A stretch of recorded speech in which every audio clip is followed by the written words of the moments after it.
Hello everyone, চলে এসেছি আবার একটা নতুন মিনি ভ্লগ নিয়ে। তোমরা তো সবাই জানো যে দুদিন আগে কোজাগরি লক্ষ্মী পুজো গেছে, আর লক্ষ্মী পুজোর দিন কি বাজার করেছি সেটাই তোমাদেরকে দেখাচ্ছি।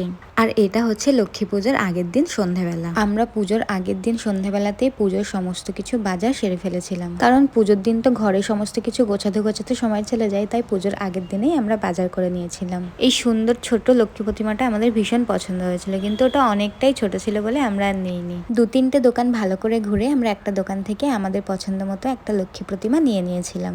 আমাদের সমস্ত কিছু ফুল ফল নেওয়া হয়ে গেছিল, শুধু এই নৌকাটা কেনা বাকি ছিল। আর এই যে হচ্ছে লক্ষ্মী পুজোর দিন সকালবেলায় আমি নাড়ু বানাচ্ছিলাম। প্রসাদে দেবো বলে আমি একটু নিরামিষ আলুর দমা বানিয়েছিলাম, আর সাথে খিচুড়িও ছিল।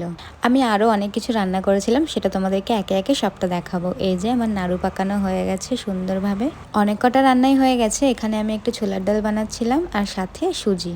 আমি লক্ষ্মী পুজোতে কোনোবারই এত কিছু রান্না করি না, কিন্তু এইবারে কি মন হলো কেন জানি না, এত কিছু রান্না করে ফেললাম মায়ের জন্য।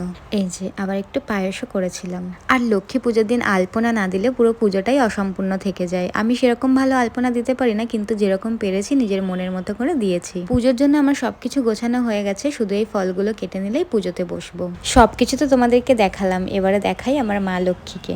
যার জন্য এত কিছু আয়োজন, তাকে না দেখালে হয়? এই যে মাকে আমি সুন্দর করে ফুল দিয়ে সাজিয়ে নিয়েছি। এই তো সবকিছু গোছানো হয়ে গেছে, এবারে শুধু পাঁচালি পরবো। আমরা তো কোনো ব্রাহ্মণ দিয়ে পুজো করাই না, তাই নিজেই পাঁচালি পরে পুজো করব। আর আমার শ্বশুর বাড়িতে এটা আমার দ্বিতীয় বছরের লক্ষ্মী পুজো। এই তো আমিও একটা লাল শাড়ি পরে রেডি হয়ে গেছি পুজোতে বসবো বলে। জানো তো, বিয়ের আগে প্রত্যেক বছরে আমার বাপের বাড়িতে আমিই লক্ষ্মী পুজো করতাম, নিজের হাতে সমস্ত কিছু সাজিয়ে গুছিয়ে। আর এই 2 বছর হলো আমি আমার শ্বশুর বাড়িতে লক্ষ্মী পুজো করছি। আজকে ভিডিওটা তোমাদের কেমন লাগলো অবশ্যই কমেন্টে জানিও, আর ভালো লাগলে একটা লাইক করে দিও। দেখা হচ্ছে নেক্সট কোনো মিনি ব্লগে। আজকের জন্য এটুকুই, টাটা।